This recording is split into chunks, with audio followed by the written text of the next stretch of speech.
오늘날 주류 경제학자들이 지지하는 경제학 이론은 무엇일까요? 바로 효율적 시장 가설입니다. 효율적 시장 가설이란 보이지 않는 손이 시장의 수요와 공급을 자연스럽게 균형 맞춰준다는 이론입니다. 그 이유는 사회 구성원들이 도덕적 판단이 아닌 개인의 이익을 추구하기 때문입니다. 도덕적 판단이 들어가면 시장은 왜곡될 수 있습니다. 다시 말해 빵집 사장과 양조장 사장은 그들이 남들을 돕기 위해 열심히 빵을 만들고 양조를 하는 것이 아니라 자신의 이익을 위해 열심히 일한다는 말입니다. 그리고 그럴 때, 즉 개인이 자신의 이익을 위해 최선을 다할 때 시장은 자연스럽게 균형을 찾아간다는 이론입니다. 시장이 대개 균형을 이루고 있다고 주장하며 외부에서 충격을 받는 경우에만 무작위로 균형에서 벗어난다고 말합니다. 소로스는 이 효율적 시장 가설을 틀렸다고 주장합니다. 왜냐하면 시장은 가격을 잘못 측정할 수 있기 때문입니다. 효율적 시장 가설의 대안으로 나온 것이 바로 행동경제학입니다. 행동경제학은 인간은 불확실성 속에서 합리적이지 못한 결정을 내린다는 것을 입증했습니다. 즉 인간은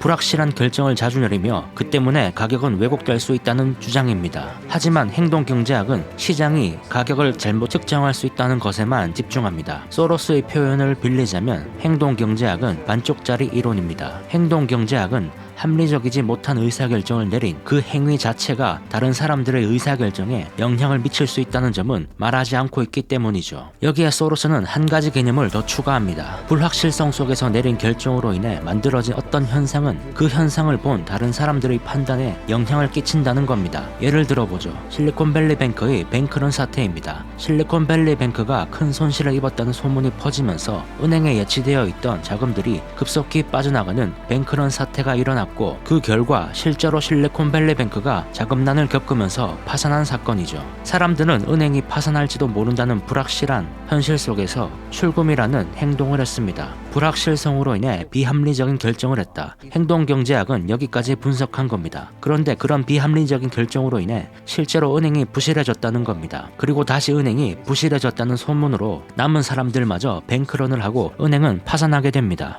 은행이 부실할지도 몰라 라는 사람들의 생각이 뱅크런이라는 현실을 만들어냈고 그로 인해 실제로 은행은 부실해졌으며 그렇게 바뀐 현실은 다시 사람들의 생각에 영향을 미친다. 이것이 소로스의 철학인 재귀성 이론입니다. 다른 사례도 있습니다. 최근의 게임스탑 사례를 예를 들어 설명해보죠. 헤지펀드가 경영 부실을 문제로 게임스탑을 공매도한 사실을 밝힙니다. 이에 반발한 개인들이 매수로 주가를 끌어올렸고 헤지펀드가 공매한 가격보다 올라갔고 때문에 숏커버링 매수까지 들어오면서 주가는 엄청난 상승을 했습니다. 이것이 게임스탑 사건의 전개 과정입니다. 게임스탑이 영위하고 있는 사업은 어려움이 있었고 재무제표도 불건전했습니다. 그런데 사람들의 인식이 현실 시장에 개입해 주가를 올렸습니다. 게임스탑은 이때 유상증자를 했고 그 결과 재무제표가 건전해졌습니다. 즉 개인과 헤지펀드의 생각이 현실의 시장 가격에 영향을 미쳤습니다. 그 영향의 결과로 주가는 올랐고 이때 유상증자를 하면서 기업의 펀더멘털인 현실에도 영향을 미친 겁니다. 재귀성 이론을 완벽하게 설명하는 사건입니다.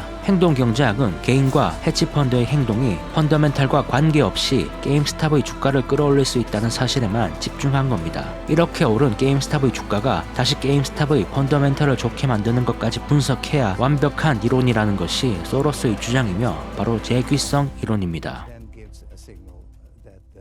소로스의 재귀성 이론은 재귀적 피드백의 고리를 만듭니다. 사람들의 인식이 현실을 바꾸고 이렇게 바뀐 현실은 다시 사람들의 인식에 영향을 줍니다. 이것이 재귀적 피드백의 고리입니다. 그런데 이 고리는 다른 사람의 인식에 바로 영향을 미칠 수도 있습니다. 나의 어떤 행동이 다른 사람의 행동을 결정하는 원인이 되기도 한다는 거죠. 이것이 무엇을 의미할까요? 시장이 왜곡될 수 있다는 말입니다. 내가 주식을 샀다고 가정해보죠. 내가 주식을 산 모습을 보고 옆의 친구도 따라서 산다면 그리고 그 친구의 옆 친구도 따라서 산다면 시장은 버블을 만들어낼 겁니다. 반대도 마찬가지입니다. 내가 주식을 파는 모습을 보고 내 친구와 그 옆의 친구들이 주식을 판다면 시장은 과도하게 하락할 겁니다. 옆 사람의 행동과 같은 행동을 하는 것이 바로 긍정적 피드백입니다. 긍정적 피드백은 현실을 왜곡합니다. 시장의 버블이나 붕괴를 만들어내죠. 그렇지만 재귀성 피드백의 고리가 꼭 버블이나 붕괴를 만들어내는 것은 아닙니다. 내가 주식을 사는 모습을 보고 내 옆의 친구는 주식을 판다면 그리고 그 옆의 친구는 다시 반대로 주식을 산다면 이것이 반복된다면 부정적 피드백입니다. 옆 사람의 행동에 반대되는 행동을 하는 것 이것이 부정적 피드백입니다.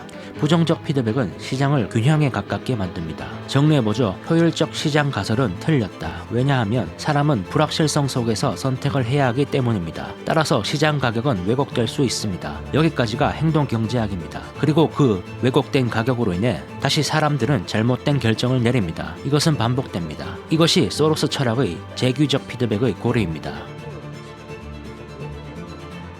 이 철학으로 어떻게 소로스는 세계적인 부자가 되었을까요? 일단 사람들이 잘못 생각하고 있는 어떤 왜곡을 발견합니다. 왜곡을 발견했으니 거기에 베팅하고 기다리면 될까요? 소로스는 왜곡을 폭로하고 다니며 거기에 베팅했다는 사실을 공공연하게 말하고 다닙니다. 자신의 그런 행동이 다시 다른 사람들의 생각에 영향을 미칠 것을 알았기 때문이죠. 소로스 펀드의 영란은행 공격 사건을 보죠. 파운드와 유로 국가들 환율 사이의 왜곡을 발견하고 파운드화를 공매도한 사건이죠. 여기서 주목해야 할 점은 그가 파운드화를 공매도했다는 사실을 언론에 말하고 다니면서 영향력을 행사했다는 겁니다. 자신의 행동이 다른 투자자들의 의사결정에 중요한 변수로 작용되리라는 것을 알고 있었기 때문입니다. 실제로 많은 투자자들이 파운드화 공매도에 가담했고 영란은행은 버티지 못하고 고정환율 제도에서 탈퇴했습니다. 이 사건으로 소로스 펀드는 10억 달러를 벌어들였죠. 물론 이런 그의 투자 방식이 언제나 성공하는 것은 아니었습니다. 위안화 공매 사건에서는 성공을 하지 못했죠.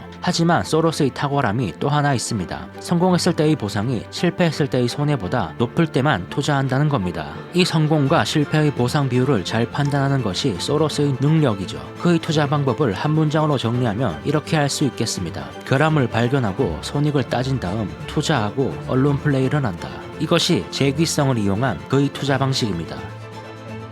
사람의 믿음이 바뀌면 현실도 바뀐다. 이 단순한 명제가 소로스를 세계 최고의 투자자로 만들었습니다. 이 영상은 소로스 투자 특강의 내용을 요약한 겁니다. 더 자세한 내용이 궁금하시다면 소로스 투자 특강 풀 버전을 시청해 주시길 바랍니다. 영상이 도움이 되셨다면 구독과 좋아요 부탁드립니다.